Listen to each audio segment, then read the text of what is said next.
Monsieur Dodo Bami, c'est un ingénieur en TIC.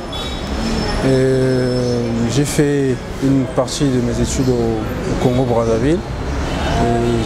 Avant de me lancer dans l'entrepreneuriat, j'ai travaillé dans quelques structures. Et j'avais tellement la fougue de vouloir créer et tout. Je me suis dit qu'il fallait que je me lance dans l'entrepreneuriat. Et voilà, Tinda est né.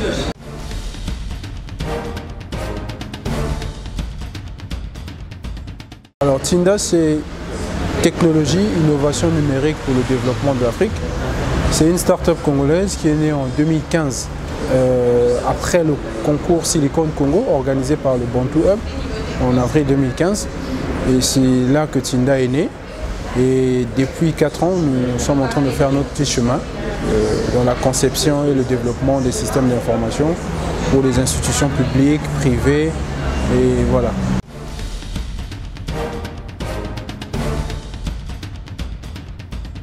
Alors aujourd'hui, nous accompagnons plusieurs structures, notamment au niveau des institutions publiques, nous accompagnons par exemple la mairie de Pointe-Noire dans le processus de maximisation de leurs recettes.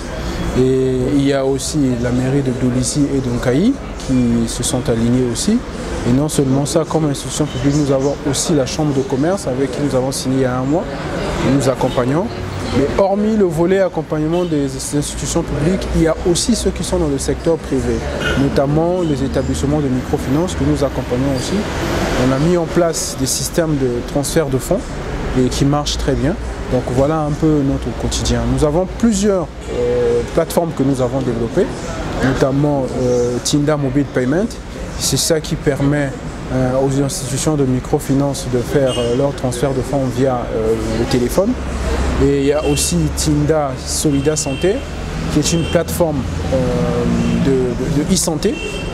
Et après ça, il y a ce que vous avez vu hier pendant l'African Digital Week, c'est Tinda Taxi, qui est une plateforme de collecte des taxes intelligentes. Donc voilà un peu comme gamme de produits, des produits Tinda que nous avons développés, hormis les accompagnements que nous faisons avec les entreprises.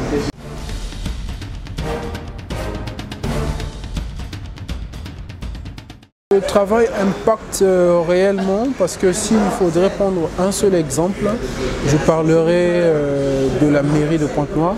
Parce que lorsque nous avons signé avec la mairie de Pointe-Noire, le potentiel n'était pas énorme. Nous sommes passés de 3 000 contribuables à 23 641 contribuables. Donc ça veut dire qu'il y a un impact réel, non seulement au niveau financier pour la mairie, mais même au niveau de l'organisation. Et l'impact se fait vraiment ressentir. Et non seulement ça, vous savez, les institutions avec lesquelles nous travaillons ont des recettes ou alors des taxes à collecter. Et ces contribuables-là avaient l'habitude de subir des arnaques des agents véreux. Et ces agents véreux-là, aujourd'hui, grâce à nos plateformes digitales, nous avons pu supprimer en fait ces arnaques-là. Donc, au niveau de la communauté aussi, il y a des changements.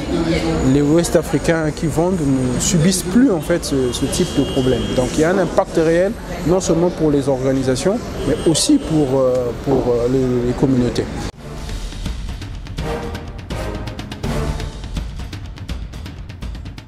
Alors, la première valeur ajoutée de Tinda, c'est que nous, lorsque nous arrivons avec un partenaire, nous n'exigeons rien du partenaire parce qu'en amont, nous avons pris le soin de miser sur le développement. Je prendrai l'exemple de la Chambre de commerce, par exemple. C'est un partenariat gagnant-gagnant où nous n'avons rien exigé à la Chambre de commerce. Les applications sont développées par nous, le matériel est à nous.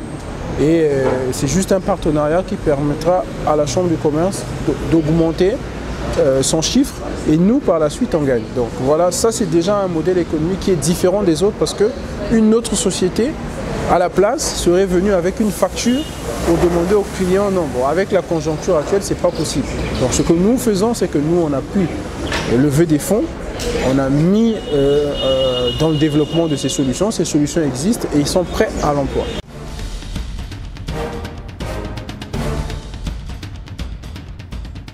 Déjà, nous avons comme statut délivré par la Banque centrale, c'est le statut de prestataire de services Donc nous aidons en fait les institutions à réaliser leurs transactions.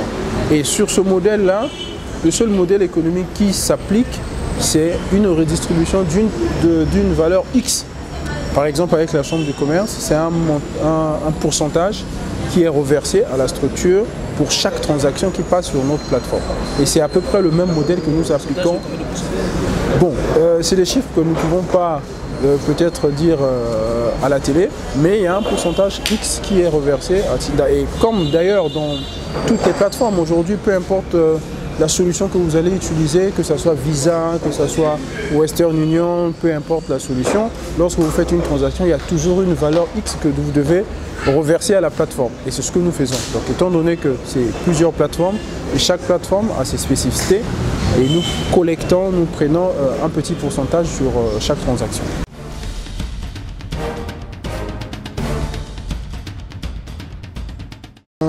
Déjà, on est très content. C'est-à-dire que par ma voix et toute l'équipe de Tinda, nous sommes très contents pour ce prix-là. Et un sentiment de réconfort parce qu'on se dit, après avoir beaucoup travaillé, il faut être récompensé. Et ce type de prix, en fait, nous confirme que nous avons fait du bon travail et ce travail est en train d'être récompensé. Donc c'est d'abord un sentiment de joie et voilà.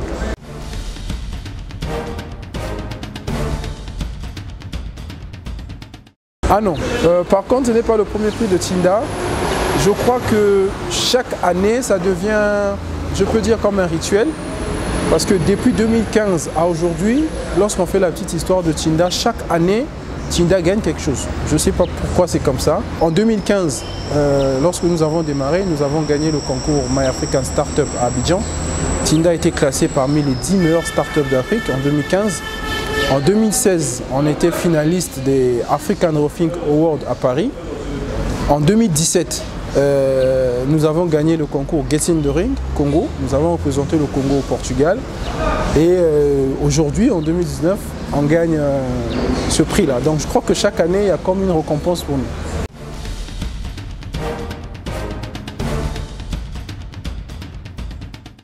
Alors ça, je crois que c'est une question qu'il faut poser aux financiers parce que je ne suis pas le financier de l'entreprise. C'est un chèque qui va être remis au niveau de l'entreprise et puis bon, le financier fera ce qu'il faut avec. Mais on va s'arranger à bien utiliser cet argent pour que le goût reste.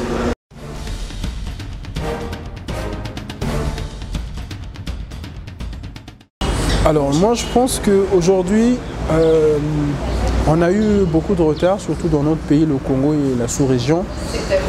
Les entreprises ne doivent plus hésiter. C'est vrai qu'au départ, on se dit, est-ce que c'est possible? À combien on peut le faire? C'est difficile, mais je crois qu'il y a moyen.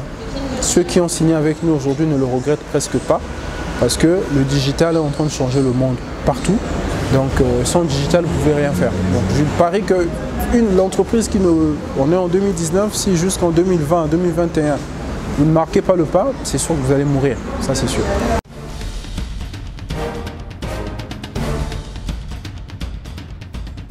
Alors l'ambition de Tinda, nous avons des ambitions pour chaque produit que nous avons. Le produit que nous avons présenté hier, notre ambition c'est de couvrir la plupart des pays africains parce que nous avons exactement les mêmes problèmes au Cameroun, au Gabon, au Tchad et tout ça. Donc, nous sommes en train de prospecter et hier aussi nous avons eu de bonnes rencontres. Donc je crois que d'ici là, on va aller en RDC pour nouer des partenariats avec les entreprises que nous avons rencontrées hier. Et ça c'est pour ce produit-là.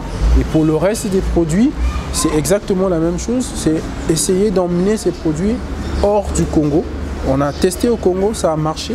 Essayer de les emmener hors du Congo pour faire profiter à l'Africain de nouvelles technologies.